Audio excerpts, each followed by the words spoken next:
Bismillahirrahmanirrahim. Assalamualaikum warahmatullahi wabarakatuh.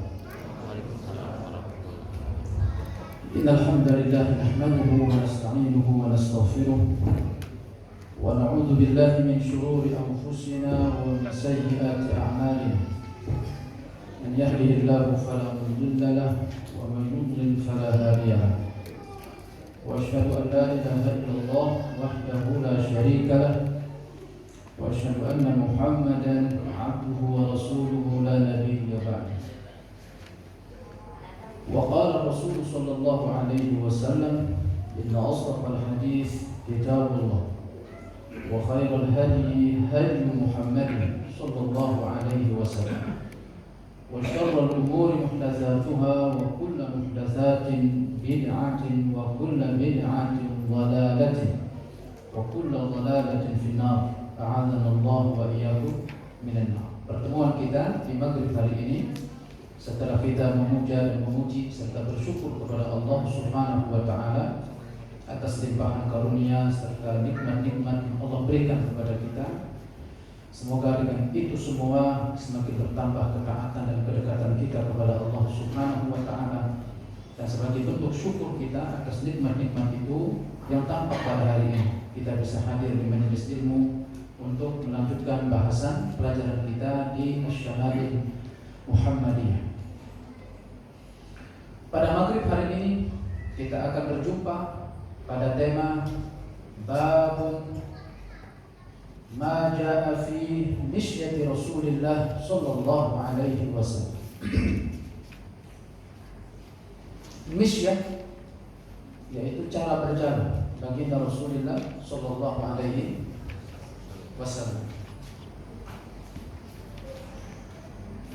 Hadis yang pertama yang menerangkan tentang ini.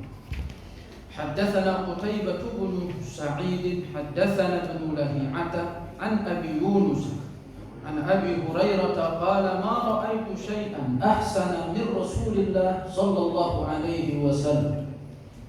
Dari Imam Abu Hurairah, beliau berkata, aku tidak pernah melihat sesuatu pun syai'an ahsana min Rasulillah, yang paling indah daripada Rasulullah sallallahu alaihi wasallam. Ka'anna syamsa, seakan-akan matahari itu tajri, berjalan, berjalan fi wajhihi, pada wajah baginda Rasulullah sallallahu alaihi wasallam. Saking bersinarnya, saking berserinya wajah baginda. Wa ma ra'aitu ahadan, dan tidak pernah aku melihat seorang pun. Perhatikan bahasa dari Imam Abu Hurairah. Kata beliau yang pertama wala ra'aitu syai'an, yang kemudian kedua kata beliau wa ma ra'aitu ahadan. Dan tidak aku pernah melihat seorang pun asra'a fi mishyati bir Rasulillah sallallahu alaihi wasallam, yang paling cepat cara berjalannya daripada Rasulullah sallallahu alaihi wasallam. Ka'annama al-ardu tutwa lahu, seakan-akan dunia itu terlipat atau dilipat untuk beliau. Ketika beliau berjalan, dunia berlipat. Beliau melangkah, dunia dilipat. Ya, di atas langkah Nabi Rasulullah sallallahu alaihi wasallam. Inna la najhidu anfusana, kata Imam Abu Hurairah. Kita itu bersungguh-sungguh, ya, mempersungguh-sungguh diri kita. Ya, itu kalau berjalan bersama Rasulullah sallallahu alaihi wasallam. Wa innahu la ghairu muktarithin. Ya, tetapi baginda Rasulullah berjalannya itu bukan arti cepat-cepat di situ membebani diri untuk jalan cepat-cepat, tidak. Tetapi memang begitu langkah dari Rasulullah sallallahu alaihi wasallam. Ay wala ra'aitu syai'an ahsana min Rasulillah, lam yaqul wala ra'aitu insan. Perhatikan ucapan dari Imam Abu Hurairah. Beliau berkata, tidak aku melihat sesuatu pun, dan beliau tidak berucap wala ra'aitu insan, aku tidak melihat seorang pun. Artinya bahwa wala ra'aitu syai'an liya'umma kullama ra'ahu min insan. Kata Imam Abdul Muhsin Al-Badr, ya, wala ra'aitu syai'an liya'umma kullama ra'ahu min insan. Ini untuk mentakmim, untuk mengumumkan untuk mencakup keseluruhan, bahwa bukan hanya mencakup manusia. Ketika beliau mengatakan apa? Walau ra'aitu syai', aku tidak melihat sesuatu pun. Ini mencakup manusia dan selain dari manusia. Au qamarin, atau bulan. Jadi beliau itu Rasulullah SAW, kalau beliau disandingkan wajah beliau dan kita lihat rembulan pada saat itu, maka wajah baginda lebih indah daripada rembulan. Sallallahu alaihi wasallam. Au syamsi, bahkan matahari.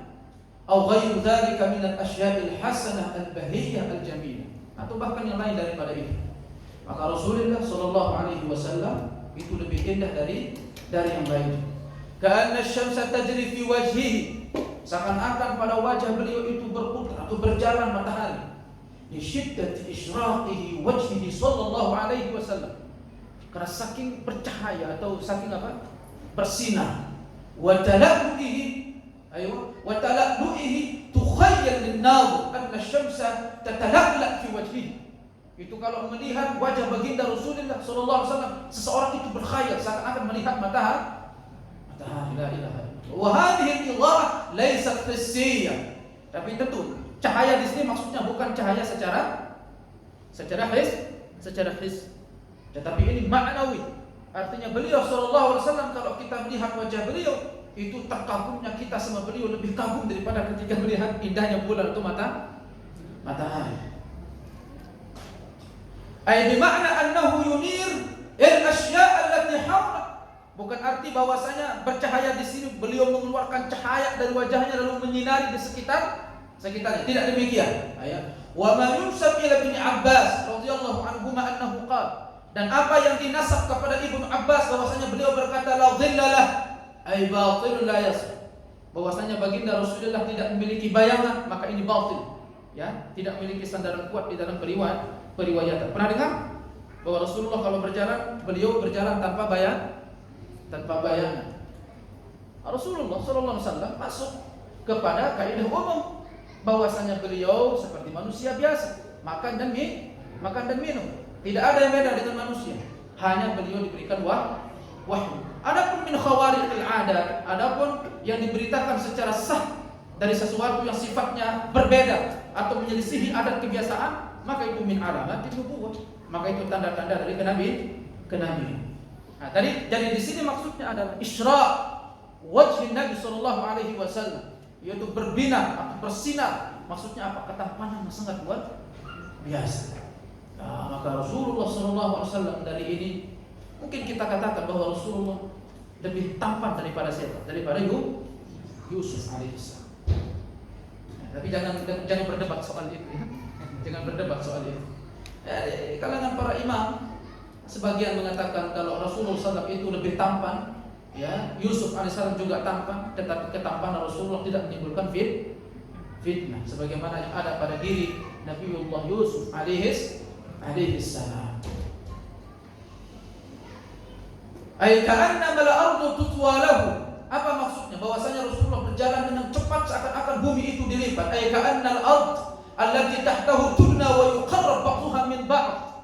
Itu beliau kalau berjalan itu seakan-akan bumi itu dilipat, didekatkan.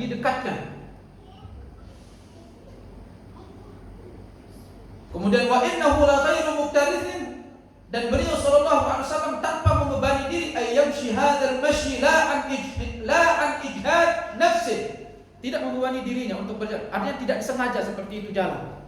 Tidak disengaja, tidak membebani diri harus berjalan seperti itu. Baik, tidak arti demikian. Tidak demikian. Wala takallufin, tidak memberat-beratkan diri.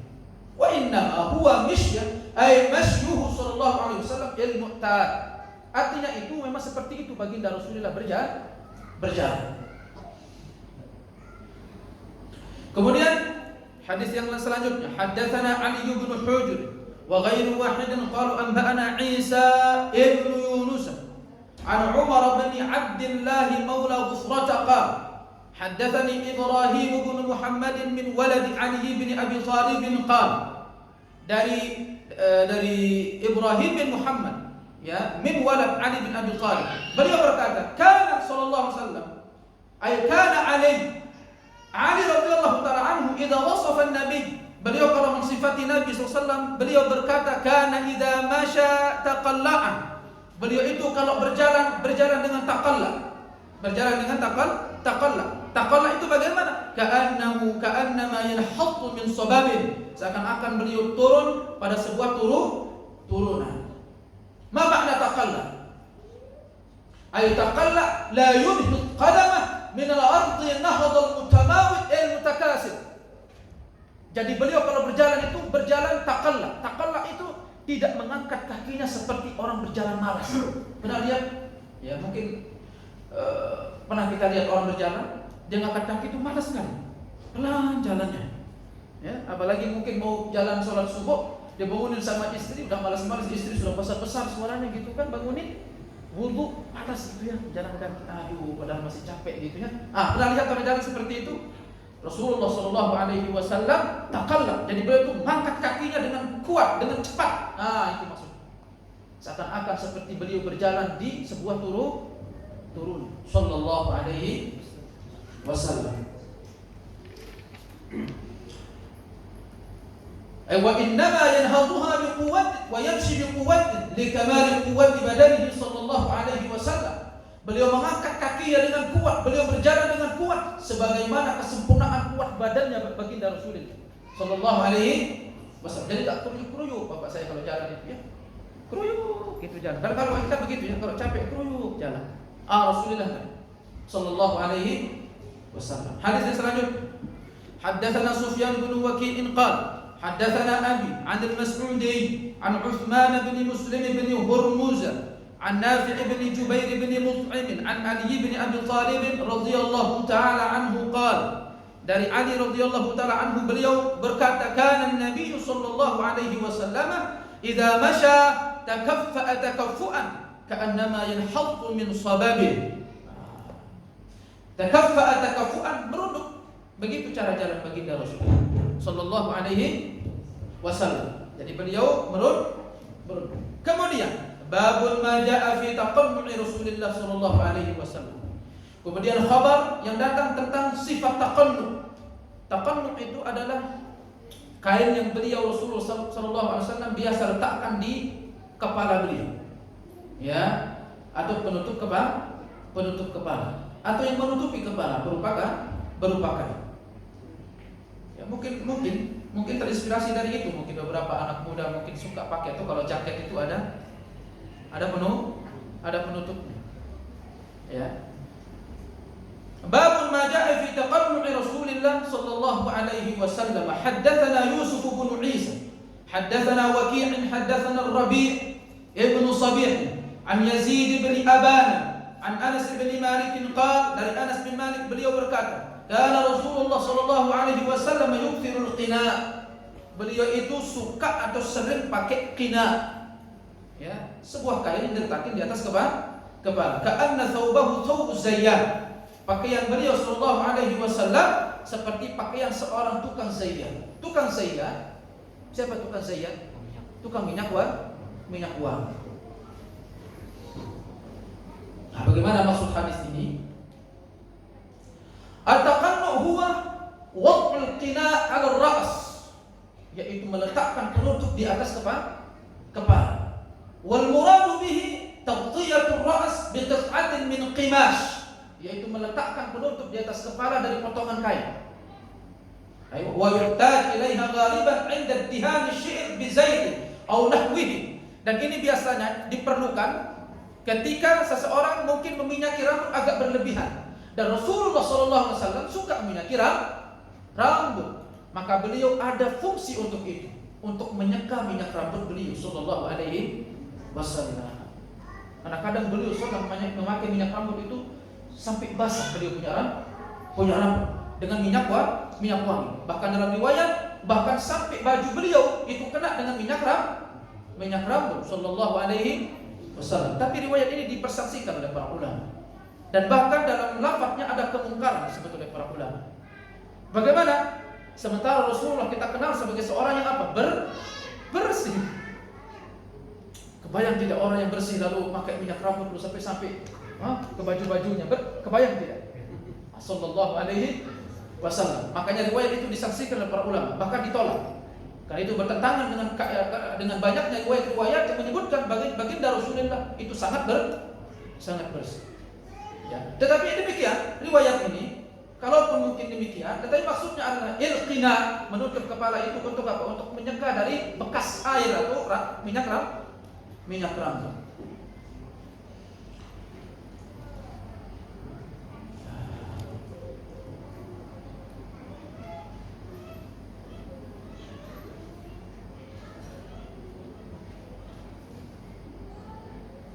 Dalam riwayat lain juga disebutkan dari ibunda Aisyah, semoga Allah meridhai beliau dan mengangkat nama baik beliau ke langit.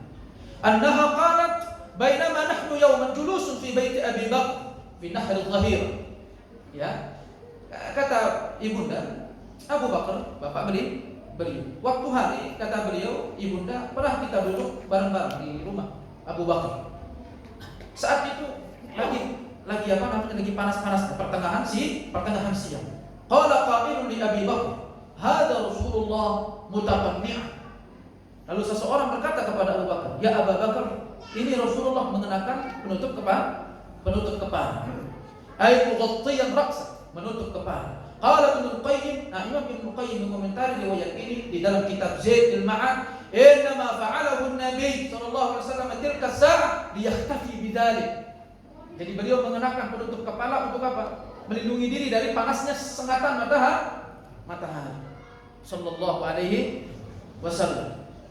Fa fi'luhu lil hajah wa lam takun 'adatuhu ittaqan. Maka kata Imam Ibnu Qayyim, itu adalah sesekali beliau lakukan karena kepentingan. Jadi tidak beliau lakukan sebagai kebiasaan. Nah, perhatikan ya anak muda yang suka pakai apa? Taqan. Apalagi kalau misalkan taqannu min babis syuhrah, untuk berbangga-bangga, untuk membedakan diri dari orang banyak.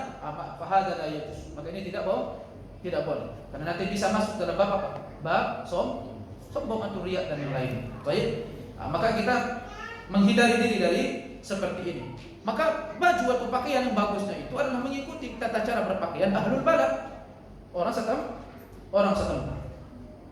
Kemudian bab selanjutnya, babul majaa fi jilsatihi sallallahu alaihi wasallam, yaitu bab atau khabar yang menerangkan tentang cara duduk baginda Rasulullah sallallahu alaihi wasallam. Hadis yang pertama, haddatsana Abd bin Humayd, haddatsana Affan bin Muslim, haddatsana Abdullah bin Hassan an jaddatayhi an Qailata binti Makhramah annaha ra'at Rasulullah sallallahu alaihi wasallam fil masjid. Ini dari Abdullah bin Hassan, bahwa neneknya Qailah binti Makhramah, beliau pernah melihat Rasulullah sallallahu alaihi wasallam di masjid, wa huwa qa'idul qulfusa. Sedangkan Nabi sallallahu alaihi wasallam saat itu duduk dalam kondisi atau dalam hay'ah qulfusa, duduk seperti duduk qulfusa. Qalat, lalu beliau berkata lagi, falamma ra'aitu Rasulullah, maka ketika aku melihat Rasulullah al-mutakhashshi'h fil jalsah, beliau khusyuk di dalam duduk beliau, fa ur'idtu min al-farq, maka aku sangat terkagum dengan wibawa baginda Rasulullah sallallahu alaihi wasallam. Ini beliau melihat baginda Rasulullah lagi duduk di dalam masjid dengan duduknya apa? Qurfusa. Apa itu duduk qurfusa? An yajlis ar-rajul, ay an yajlis ar-rajulu ala ilyatihi, seseorang duduk di atas tulang bawahnya, pantatnya. Apa istilahnya? Kalau saya di Lombok itu istilah tongkil, tongkil namanya. Ya, kalau apa namanya? Pantat ya? Iya, pantat ya. Kalau kita Lombok namanya tongkil, tulang. Wa yudammu fakhidaihi ila batnihi wa yashuddahuma biyadaihi.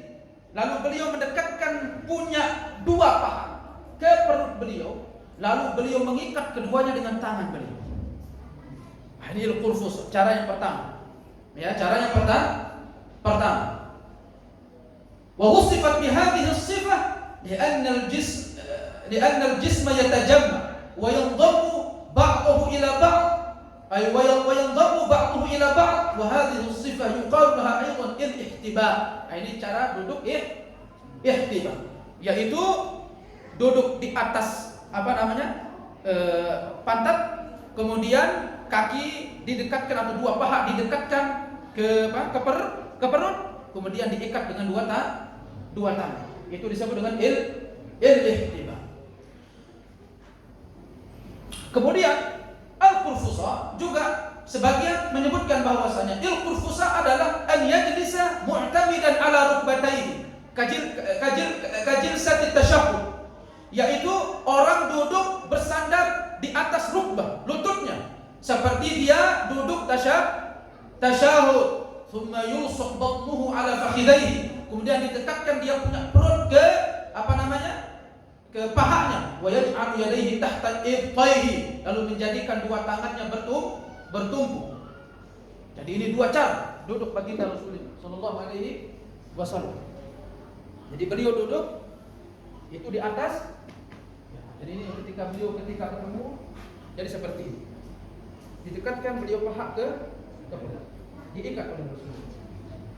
Ya, sallallahu alaihi wasallam. Ini namanya ihtiba. Ihtiba. Kemudian cara yang kedua yaitu beliau duduk di atas lutut. Ya, rukbah. Seperti orang duduk tasyahud. Imma tasyahud akhir atau imma tasyahud awal. Ya, seperti orang duduk bertumpu dengan dua lutut. Sallallahu alaihi wasallam. Dan beliau bertumpu di atas Di atas lengan atau di atas tangan. Seperti ini duduknya sallallahu alaihi wasallam. Ya, seperti ini duduk sallallahu alaihi wasallam. Bahkan dalam riwayat kadang beliau bertumpu dengan tangan. Ini dua cara duduk Rasulullah sallallahu alaihi wasallam. Ya. Bertumpu dengan dua tangan atau dengan cara seperti ini. Dan ini pun beliau sallallahu juga sering menggunakan cara duduk seperti ini ketika beliau makan. Sallallahu alaihi wasallam. Jadi perut sama paha itu didekatkan sama Rasulullah. Ya, makanya salah satunya juga pernah beliau sallallahu itu menegakkan beliau punya kaki ketika makan, lalu duduk di atas kaki satunya, kemudian beliau dekatkan pahanya. Ya. Kemudian beliau makan dengan tangan. Bertumpu makan dengan tangan. Kemudian beliau mendekat. Ya. Tapi beliau tidak membuka. Jadi ini didekatkan. Bukan begini ya, bukan begini. Pernah orang lihat makan begini? Nah, ini bukan. Ya. Ini bukan. Karena perut dengan paha itu berjauhan. Intinya perut sama paha itu harus didekatkan. Untuk apa maksudnya? Untuk menguji supaya tidak banyak makan. Sallallahu alaihi wasallam. Kadang beliau juga Rasulullah makan seperti ini. Kadang beliau juga Rasulullah makan seperti ini. Ya, beliau pegang makan seperti ini. Sallallahu alaihi wasallam. Dalam riwayat pernah beliau saking laparnya sallallahu alaihi wasallam dibawakan oleh sahabat makanan.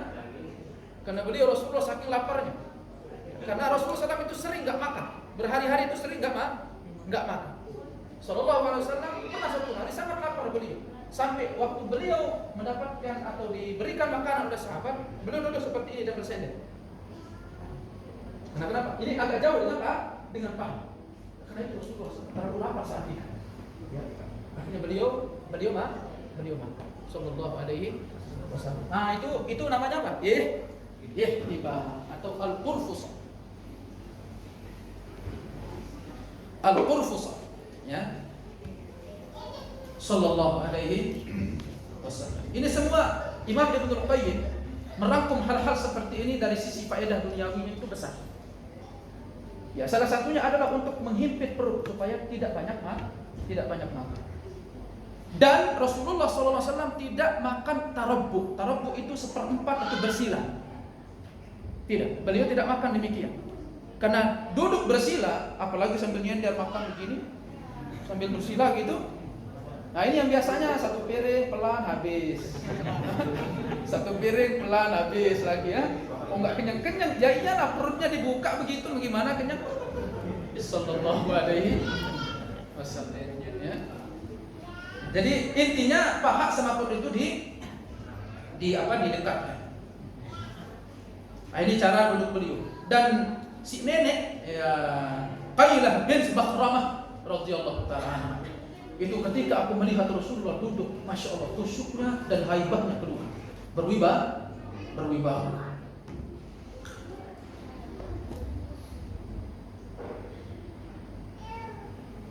Kemudian riwayat selanjutnya, haddatsana Sa'id bin Abdurrahman al-Makhzumi, ay haddatsana Sa'id bin Abdurrahman al-Makhzumi wa ghairu wahid qalu haddatsana Sufyan an Zuhri an Abbad bin Tamim an ammihi, dari Abbad bin Tamim, dari paman beliau, annahu ra'a an-nabiy sallallahu alaihi wasallam mustarqiyan fil masjid.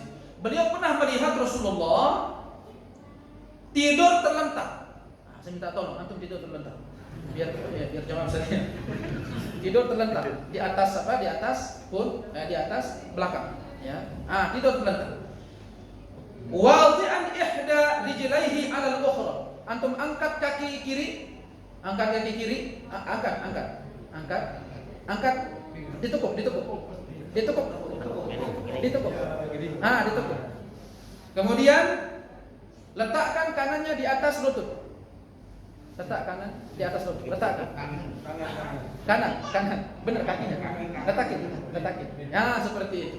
Sallallahu alaihi wasallam pernah tidur seperti itu. Di masjid. Biasanya orang tidur seperti ini itu biasanya agak capek kemana? Ya, biasanya agak capek, agak lelah. Ya. Atau kedua kata para ulama, dalam bentuk selonjor, ya, letakin satunya. Seperti itu. Ya.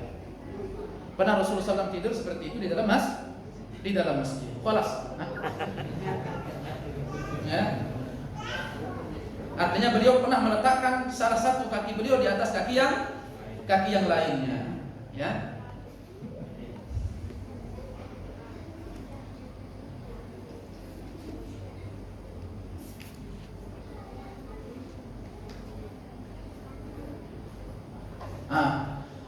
Kata Imam di sini Abdul Muhsin Al-Abbad rahimahullah, kata beliau, imma salah satu seperti tadi, mengangkat satunya kemudian meletakkan satunya, atau meluruskan dua-duanya lalu diangkat satunya di atasnya. Wa hadhihi al-hay'ah yaf'aluha al-insanu ahyanan lirrahah.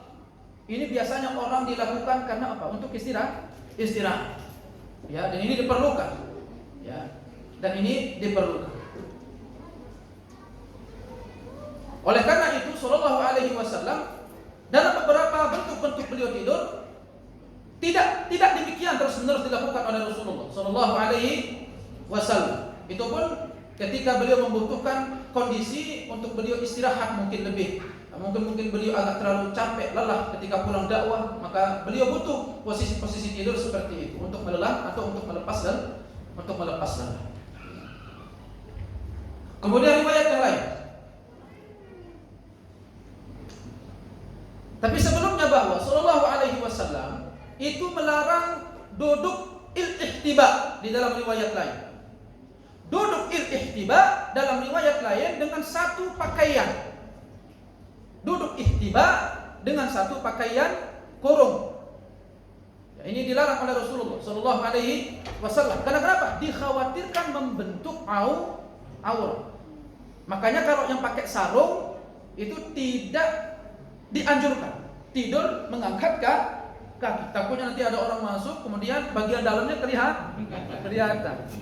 Maka bagusnya yang duduk seperti ini atau yang tidur seperti ini orang yang mengenakan celana. Ya, mengenakan celana. Jubah juga hati-hati. Jubah kan kadang-kadang kalau kita angkat kaki biasanya ikut kerangkat dia. Itu yang seperti itu dilarang oleh Rasulullah sallallahu alaihi wasallam. Kemudian riwayat selanjutnya.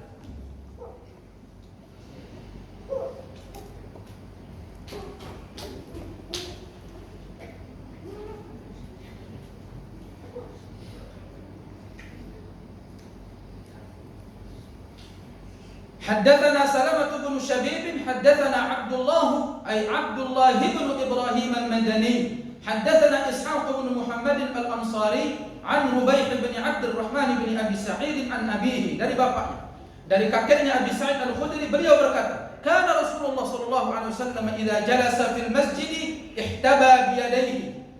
Ya. Beliau sallallahu alaihi wasallam kalau duduk di masjid, beliau memeluk betisnya dengan kedua tangannya. Nah, seperti yang kita contohkan tadi. Jadi beliau peluk betis beliau dengan kedua tangan. Ya. Ada juga dalam bentuk kadang diikat oleh kain. Ya, diikat oleh kain. Sudah azan. Wa qad waradat fi hay'ati jalsatihi ahadits ukhra, dan juga ada riwayat yang lain yang menyebutkan tentang cara duduk baginda Rasulullah sallallahu alaihi wasallam. Hadis Jabir bin Samurah bahwasanya beliau sallallahu alaihi wasallam beliau kalau salat subuh, setelah dari salat subuh beliau duduknya tarubuh. Tarubuh itu duduk bersila di tempat duduk beliau hatta tatlu asy-syamsu hasna, sampai terbit matahari. Jadi beliau duduk bersila sampai terbit. Itu menunjukkan kekhusyukan Rasulullah sallallahu alaihi wasallam. Kalau kita mungkin enggak kurang tahan ya. Dari selepas sholat subuh misalkan duduk seperti itu, misalnya kita berubah-ubah, kadang-kadang tidur, kadang-kadang terlentang begitu ya, sambil nunggu apa? Sambil nunggu waktu syuhur. Kalau Rasulullah sallallahu, karena beliau hidup dengan zikir, mulai dari ba'da sholat fajar beliau duduk bersila sampai apa? Terbit matahari. Sallallahu alaihi wasallam. Silakan. Azan dulu. Sudah azan? Sudah azan? Belum. Babun ma jaa fi tukaati Rasulullah sallallahu alaihi wasallam. Yaitu khabar selanjutnya adalah tentang bersandarnya Rasulullah sallallahu alaihi wasallam. Tentang bersandarnya Rasulullah sallallahu alaihi wasallam.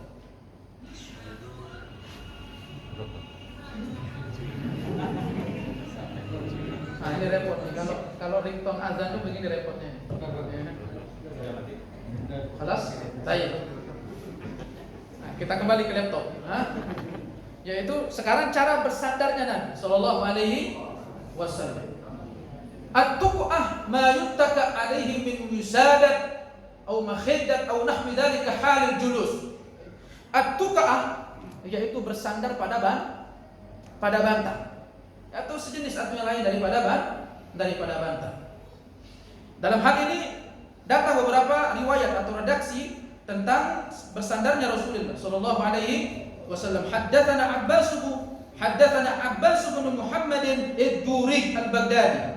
Haddatsana Ishaq bin Mansur an Israila an Sammak bin Harb an Jabir bin Samurah qala ra'aitu Rasulullah sallallahu alaihi wasallam muttaki'a. Aku pernah melihat Rasulullah bersandar ala wisadat ala yasari. Bukan bersandar ya, afwan. Bertelekan dengan tangan. Aku pernah melihat Rasulullah bertelekan di atas bantal dengan tangan sebelah kiri. Sallallahu alaihi wasallam. Jadi ini bantal, lalu beliau bertelekan di atas bantal sambil badan beliau sallam agak sedikit nih miring ke sebelah kiri. Ya. Baik. Ayo. Iya. Saling praktekin ya. Kalau kita mungkin lagi baca begitu ya, bertelekan di atas tangan kiri kita. Kemudian riwayat yang lain yaitu dari Abi Bakar, dari bapak beliau, Rasulullah sallallahu alaihi wasallam bersabda, "Ala uhaddithukum bi akbaril kaba'ir?" Mau tidak aku kabarkan kepada kalian tentang dosa-dosa besar? Qalu bala ya Rasulullah. Tentu wahai Rasulullah. Qala al-isyraku billah. Yang pertama yaitu menyekutukan Allah. Wa uququl walidain. Kemudian kedua, durhaka kepada kedua orang tua. Tadi kita sudah bahas, ya. Durhaka kepada kedua orang tua, maka anak itu harus bisa untuk merubah karakter, bisa berbuat baik kepada kedua orang tua. Wa'budullaha wa la tusyriku bihi syai'an wa bil walidaini ihsan, dan terhadap kedua orang tua berbuat baiklah. Ihsan imma fi sighat. Maka ketika Imam Ibn Utsaimin rahimahullah ketika menafsir ayat wala taqul lahuma uff, jangan kalian berkata kepada keduanya uff, wala tanharhuma, dan jangan mengkhatik keduanya, wa qul lahuma qawlan karima, dan ucapkanlah ucapan yang baik atau mulia kepada keduanya. Apa kata Imam? Imma sighah, ay sighatuha, yaitu sighat itu lafadznya. Pilih lafadz yang paling bagus ketika berbicara dengan kedua orang tua. Misalkan apa? Kalau misalkan orang Sunda mungkin ada bahasa kasarnya, ada bahasa halusnya. Pakai bahasa halusnya. Baik. Kemudian imma al-ada, cara pengucapannya. Kadang bahasanya halus tetapi cara pengucapannya kasar pun masuk dalam kategori berbuat kasar atau berkata kasar kepada kedua orang tua. Ya. Misalkan mama mau uang enggak? Halus enggak? Mama mau uang enggak? Halus enggak? Tapi begitu kasar, mama mau uang enggak? Nah, itu kan beda. Cara pengucapan yang beda. Selain nafasnya harus halus, harus paling bagus, kemudian cara pengucapannya harus paling bagus. Kemudian ini khitab. Kapan kita mengkhitab orang tua? Itu 3 hal yang harus diperhatikan. Pilih ucapan yang paling bagus, pilih cara pengucapan yang paling bagus, dan juga pilih waktu yang paling tepat kapan kita berbicara dengan kedua orang tua. Ini baru dia masuk ke dalam ayat, yaitu orang yang mengucapkan ucapan baik kepada kedua orang tua. Qala wa jalasa Rasulullah sallallahu alaihi wasallam, setelah beliau mengucapkan 2 hal itu lalu beliau duduk. Wa kana muttaqi'an, lalu beliau bertelakan. Wa syahadatuz zur. Jadi beliau sallallahu berkata kepada para sahabat, "Oh enggak, aku kasih tahu ke kalian tentang dosa-dosa besar." "Bala ya Rasulullah." Tentu wahai Rasulullah. Lalu Rasulullah mengatakan al-isyraku billah, menyekutukan Allah. Kemudian kedua, durhaka kepada kedua orang tua. Lalu beliau duduk sambil bertelakan. Ya, bertelakan dengan tangan kiri beliau sebagaimana riwayat sebelumnya. Setelah beliau bertelakan sallallahu alaihi wasallam, lalu beliau melanjutkan sabda beliau, yaitu wa syahadatuz zur ay qauluz zur. Kemudian juga persaksian palsu atau berkata bohong. Persaksian palsu itu masuk dalam kategori dosa besar. Berkata bohong terus-menerus juga masuk dalam kategori dosa besar. Makanya dalam riwayat lain juga Rasulullah SAW mengingatkan tentang itu. Man kana yu'minu billah wal yawmil akhir falyaqul khair aw liyasmut. Siapa yang beriman kepada Allah dan hari akhirat, maka hendaknya dia berucap dengan ucapan yang baik, atau kalau tidak dia pilih diam. Sallallahu alaihi wasallam. Yang beliau datang dengan 3 hal, Allah lalu Rasulullah tegakkan pada 1 hal. Man kana yu'minu billah wal yawmil akhir falyukrim jarahu. Kemudian yang kedua Rasul mengatakan siapa yang beriman kepada Allah dan hari akhirat hendaknya dia memuliakan dia punya tamu, atau jar, tetangga. Wa man kana yu'minu billahi wal yawmil akhir falyukrim dhaifa. Siapa yang beriman kepada Allah dan hari akhirat maka hendaknya dia memuliakan tamunya. 1 malam paling minimal dan 3 malam paling maksimal. Untuk kita apa? Melayani tamu. Tapi uniknya ketika Rasulullah SAW menyebutkan 3 hal di atas 1 hal. Man kana yu'minu billah wal yawmil akhir. Siapa yang beriman kepada Allah dan hari akhirat. Man kana yu'minu billah tauhid, al-ikhlas, yaitu tauhid. Artinya bahwasanya di mana 3 hal ini ditutup dengan 1 kutub dan ditutup dengan 1 kutub. Beriman kepada Allah dan hari akhirat. Artinya ketika kita melakukan satu, berucaplah dengan baik, diiringi dengan keyakinan bahwasanya Allah Subhanahu wa taala yang memantau kita. Ma yalfizu min qaulin illa ladaihi raqibun atid. Tidaklah satu ucapan dilafazkan kecuali ada apa? Dicatat oleh raqib dan atid. Raqib dan atid bukan nama malaikat. Yang paling benarnya dalam masalah ini di tengah-tengah para ulama tahqiq dalam masalah nama-nama malaikat. Tetapi di tengah-tengah para ulama menyebutkan bahwasanya raqib atid berjalan di lisan para ulama disebut sebagai nama malaikat. Maka ini tidak apa-apa ijtihad di kalangan para ulama. Tapi Syekh Muhammad Ibn Shalih Al-Utsaimin rahimahullah beliau lebih condong bahwasanya para ulama muhaqqiq, para peneliti, ini bukan nama, tetapi dia adalah merupakan bentuk pekerjaan malaikat itu. Raqib ay man yuraqibuhu kull yaum, ay kull. Ini raqib itu adalah bahasa, yaitu malaikat yang senantiasa memuraqabah, tidak lekang 1 detik pun dari ucapan kecuali dicatat oleh malaikat. Maka orang itu tidak ada 1 ucapan kecuali dicatat. Atid yang senantiasa menyertai, yang senantiasa memuraqabah, yang senantiasa menyertai. Hari ini saya di samping saya ada malaikat yang akan siap mencatat apa? Ucapan kita. Orang kalau menghadirkan ini, makanya Rasul mengatakan apa? Man kana yu'minu billah, siapa beriman kepada Allah wal yaumil akhir, artinya hendaknya dia ingat bahwasanya akan ada hari pembalasan. Falyaqul khairan aw liyasmut, maka hendaknya dia ucapkan kata yang baik, atau kalau tidak dia memilih diam. sallallahu alaihi wasallam. Sudah ada. Ada dulu. Alhamdulillah, wassalatu wassalamu ala Rasulillah. Wa syahadatus zur, persaksian palsu atau ucapan palsu atau ucapan bohong. Maka kata Imam An-Nawawi rahimahullah taala juga dalam menukilkan ucapan ulama-ulama yang lainnya, "Lau kuntum tashtarawna al-kadhib hifadha." Kalau sekiranya lebih baik kalian membeli membeli penyumpal. Itu bahasa kita. Kain yang biasa yang pakai untuk menyumpal air. Ya, lasakattum an katsirin minal kalam. Niscaya kalian akan banyak menahan diri dari berbicara. Ya, hari-hari ini seperti itu Bapak saya. Dari ucapan kita banyak kaum muslimin yang tersakiti. Dari ucapan kita banyak kaum muslimin yang terusik. Dari ucapan kita yang kadang tidak terkontrol, ya, akhirnya menyakiti orang-orang sekitar kita. Maka ini perlu diperhatikan. Ya, maka ini perlu diperhatikan.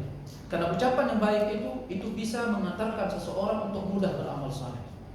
Ketika Rasulullah SAW mengajarkan kepada salah seorang sahabat, Mu'adz bin Jabal kalau tidak salah, ketika beliau bertanya, "Ya Rasulullah, berikan kabar kepadaku tentang sesuatu yang aku dengannya masuk surga ya Rasulullah." Lalu Rasulullah SAW ya menyebutkan di antara kebaikan-kebaikan yang diajarkan, yaitu syahadat, kemudian datang dengan rukun Islam. Kemudian beliau lebihkan daripada itu, diberitakan kepada beliau atau Mu'adz bin Jabal tentang kebaikan-kebaikan. Seperti apa? Salat malam. Kemudian seperti apa? Seperti sedekah. Kemudian seperti apa? Memperbanyak puasa sunnah. 3 hal ini lalu ditutup oleh Rasulullah SAW.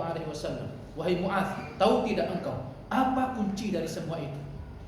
Lalu apa Rasulullah SAW katakan? "Amsik lisan." Engkau tahan punya lidah. Orang suka ngomongin orang yang suka terlalu sering ngobrol yang tidak, bahkan sampai tengah malam, pasti dia akan malas sholat malamnya, dia akan malas puasanya, bahkan hadir di majelis ini malas. Orang kalau biasa berbicara terlalu melampaui batas. Maka benar Rasulullah SAW katakan itu. Ya, maka kunci dari itu adalah menahan lisan. Baik. Itu diulang-ulang oleh Rasulullah. Persaksian palsu, ucapan bohong, ucapan dusta, terus diucapkan.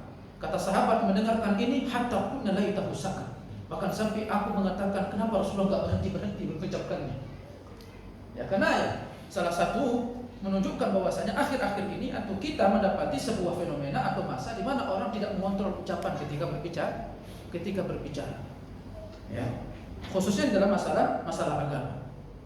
Maka hendaknya kita bisa lebih mengontrol diri. Haddatsana Qutaibah bin Sa'id, haddatsana Syarif an Ali bin al-Aqmari an Abi Juhayfah qala Rasulullah sallallahu alaihi wasallam, "Amma ana fala aqulu muttaqi." Maka aku, kata Nabi sallallahu alaihi wasallam, tidak makan dengan bertelakan. Tidak makan dengan bertelakan. Sambil bertelakan tadi makan begitu. Bertelakan begitu makan. Tidak. Rasulullah tidak makan demikian. Jadi tangan beliau, paha beliau, perut beliau itu didekatkan seperti orang merunduk, ya. Dari Jabir bin Samurah juga beliau berkata, aku melihat Nabi SAW bertelakan di atas bantal. Dari Anas bin Malik radhiyallahu taala anhu, sesungguhnya Nabi SAW pernah mengeluhkan tentang sakit beliau.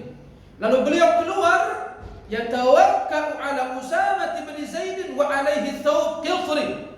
Ya, beliau bertelekan ya di atas pundaknya Usamah bin Zaid. Waktu itu beliau mengenakan baju-baju dari qatar, terbuat dari qatar. Ya, qad tawashshaha bihi. Ya, fa shalla bihim. Ya. Kemudian waktu itu beliau mengenakan sebuah kain yang terbuat dari kain yang terbuat yang biasa di qatar itu dipakaikan, qad tawashshaha bihi, yang beliau selempangkan di atas pundak. Jadi beliau biasa menyelempangkan kain di atas pundak. Ima selempang satu, ima selempang dua. Fa shalla bihim, lalu beliau salat dengan itu. Sallallahu alaihi wasallam. Nah, beliau bertelekan di atas pundak on. Jadi telekan beliau ima bertelekan dalam kondisi duduk, ima bertelekan dalam kondisi berdiri. Dan beliau kadang-kadang suka bertelekan di atas pundak sahabatnya. Masya Allah. Bahkan kita ingin Rasulullah bertelekannya setiap waktu. Sallallahu alaihi wasallam. Kemudian dalam riwayat lain, dakhaltu ala Rasulillah, ini Al-Fadl bin Abbas. Aku masuk ke rumah Rasulullah sallallahu alaihi wasallam saat beliau sakit dan dengannya beliau wafat. Di atas kepala beliau yang mulia ada kain berwarna kuning yang mengikat kepala Rasulullah sallallahu alaihi wasallam karena sakit. Karena sakit. Fasallamtu alaihi, maka aku mengucapkan salam kepada Rasulullah. Lalu beliau sallallahu alaihi wasallam mengatakan, ya Fadl, wahai Fadl. Qultu labbaika ya Rasulullah. Selamat datang wahai Rasulullah. Ushdud bi hadhihi al-isabat ra'si. Ikatkan aku punya kain ini dengan ikatan yang kuat di kepala. Ya. Lalu aku lakukan. Lalu beliau duduk, lalu beliau meletakkan, beliau punya 2 telapak tangan itu di atas pundakku. Lalu beliau berdiri dan beliau masuk masjid untuk salat. Sallallahu alaihi wasallam. Dalam kondisi sakit beliau tetap datang ke masjid untuk salat berjamaah. Kalau beliau nggak bisa jalan sendiri, beliau bertelekan sama salah seorang sahabat. Sallallahu alaihi wasallam. Terakhir, ya, sebelum kita salat, bahwa dari Ibnu Ka'b bin Malik, dari bapaknya, anna Nabi sallallahu alaihi wasallam kana yal'aqu asabi'ahu thalatha. Ini sifat makan Rasulullah. Ya, itu khabar-khabar yang datang tentang sifat makan Nabi sallallahu alaihi wasallam, yaitu beliau sallallahu alaihi wasallam beliau menjilat jari jemari beliau thalathan. Ya. Thalathan. Ya. Ada dalam riwayat yang disebutkan yal'aqu asabi'ahu thalath, yaitu jari beliau yang 3. Ada menyebutkan bahwasanya jari jemari beliau thalathan 3 kali. Ada menyebutkan bahwasanya jarinya yang 3, yaitu ibu jari, ya, ibham, kemudian jari telunjuk sama jari tengah. Yang biasa beliau SAW pakai makan. Karena beliau jarang makan yang basah, ya. Karena SAW itu seringnya makannya apa? Makan kering. Khubzus syair itu merupakan jenis roti yang dibuat dari gandum yang paling rendah harganya. Kalau kita beras paling rendah berapa harganya? Yang banyak itu loh, yang banyak masih berapa harganya itu yang paling rendah? Seperti itu. Bahkan Rasulullah SAW dengan sahabat lain itu kalau beliau makan dari gandum terbuat itu bisa ditiup dulu. Biar pergi yang biasa menghalangi untuk kita makan, ya. Beliau biasa selesai makan itu beliau jilat punya 3 jari. Ya, banyak hikmah disebutkan tentang itu. Ya, untuk apa? Untuk mencari keberkahan. Ya, bahkan ketika makan, kalau ada yang jatuh maka diambil oleh Rasulullah sallallahu alaihi wasallam. Ya, Rasulullah katakan siapa tahu di situ ada keberkahan. Keberkahan ini maksud adalah siapa tahu dari 1 butir yang kita buang itu, di situ ada keberkahan. Dari 1 butir itu Allah Subhanahu wa taala memberikan kekuatan kepada tulang kita untuk bisa tegak salat, beribadah. Kadang kita banyak makan tapi enggak ada berkahnya. Semakin banyak makan semakin lemas kita datang sholat berjamaah. Siapa tahu mungkin keberkahannya hilang. Dan siapa tahu keberkahan itu ada pada satu makanan yang jadi.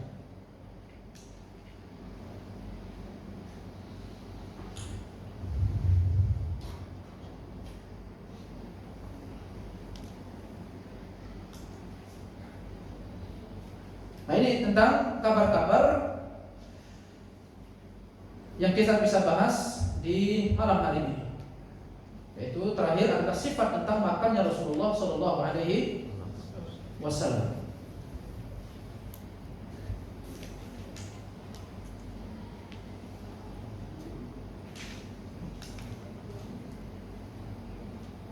Nanti kita akan masuk lebih lanjut lagi tentang sifat atau tempat makan Rasulullah sallallahu alaihi wasallam. Tempat makan Rasulullah sallallahu alaihi wasallam, ya, di antara bocoran kajian kita selanjutnya adalah yaitu beliau biasa makan di atas hamparan. Beliau itu tidak pernah makan pakai piring. Piring bukan nggak ada pada waktu itu, sudah ada piring. Tetapi Rasulullah lebih senang makan di atas hamparan. Hamparan yang terbuat dari kulit. Dalam kondisi beliau mukim, dalam kondisi beliau musafir, sallallahu alaihi wasallam lebih sering makan di atas hamparan. Maksudnya apa? agar makanan itu kalau jatuhnya tidak terlalu jauh. Sallallahu alaihi wasallam. Kemudian kedua, kata Imam Ibnu Qayyim, menunjukkan ketawadhuan. Karena umumnya orang, makanya bahkan ibunda kita Aisyah, Rasulullah sallallahu alaihi wasallam tidak pernah makanan itu meninggi daripada beliau. Nah, kalau kita kan sering makan di atas meja ya. Dan umumnya orang ahlu tafakhur, orang yang bersombong diri di masanya itu memiliki alat-alat seperti itu. Maka Rasulullah SAW menghindari dari alat-alat seperti itu. Sallallahu alaihi wasallam. Baik, ini bahasan yang kita bisa bahas. Insyaallah kita bertemu di pertemuan berikutnya dari kabar-kabar bagaimana tentang sifat atau akhlak Rasulullah sallallahu alaihi wasallam. Ada pertanyaan? Tidak ada? Kalau tidak ada, kita tutup. Subhanakallahumma wa bihamdika asyhadu an la ilaha illa anta astaghfiruka wa atubu ilaik. Assalamualaikum warahmatullahi wabarakatuh.